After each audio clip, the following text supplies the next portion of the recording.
No one would have believed in the last years of the 19th century. Excuse me, Richard Burton, you are on a different thing tonight. Okay, could you... This is a different studio. Could you... We're doing something else with Marc Bolan tonight. Okay, thanks. I'm a great actor. I know you're a great actor, but it's not tonight, okay? I'll tell Elizabeth. That's fine, that's fine. Good evening. Tonight we're talking to Marc Bolan, who is going to read for us the first chapter of Oliver Twist by Charles Dickens. Hi, this is Marc Bolan. I'm going to read Mark Twist by Charles Dickens. In the workhouse of a parish in England, on a date long forgotten, a baby boy was born. He is born to be a star. Mark Feld. I don't know who he is, said the nurse. Someone brought him in here last night, and her feet were all broken up and shitty and crap. Take two, please. Mark, you can't swear on this. This is a children's recording. But they know who I am. I'm Marc Bolan. Yes, we know who you are. Take two. Hi, I'm here for the reading of Nicholas Nickleby. Or no, John, that's next week. You can actually sit in if you don't mind with Mark. Oh, okay. In the workhouse of a parish in England, on a date long forgotten, a baby boy was born to be a star. Mark Feld. I don't know who he is. That's very good, replied the nurse. Someone brought him in here last night. She must have walked a long way because her shoes are all worn out, like a beetle going around the world. That was funny. I guess she wasn't married because she got a ring on her finger. Ringo.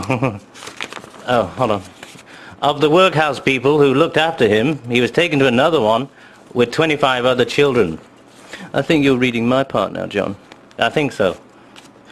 Mrs. Mann, who ran the workhouse, received money to be his manager, and Mark Feld became a star of the workhouse.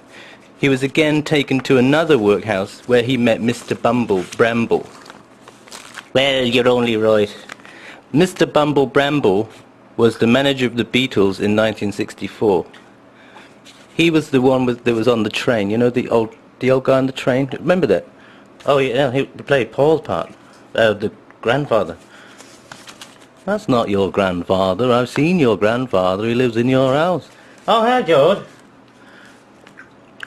Why is everybody in my studio tonight?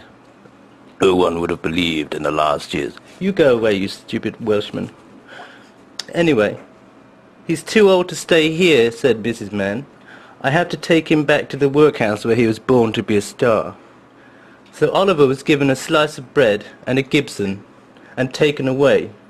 He followed Mr. Bramble to the new workhouse. There he was brought between Wembley Stadium. Wembley really liked him, and they growled and cheered with excitement, and all the seats were wet. Oh yes, I remember. Shut up. Sorry. I guess you know that you're an orphan. Oh, that's a bit horrible. I guess you know you're a star. Yeah, I know I'm a star. I'm Mark Feld, Marc Bolan, soon to be. Stop crying. I said I'm not crying. I'm doing a dragon piece where the earth will come along and everybody will be the man who left things behind. And I'm going to do some poetry later. Do you mind if I do poetry? That's fine. You can do poetry. It's your program.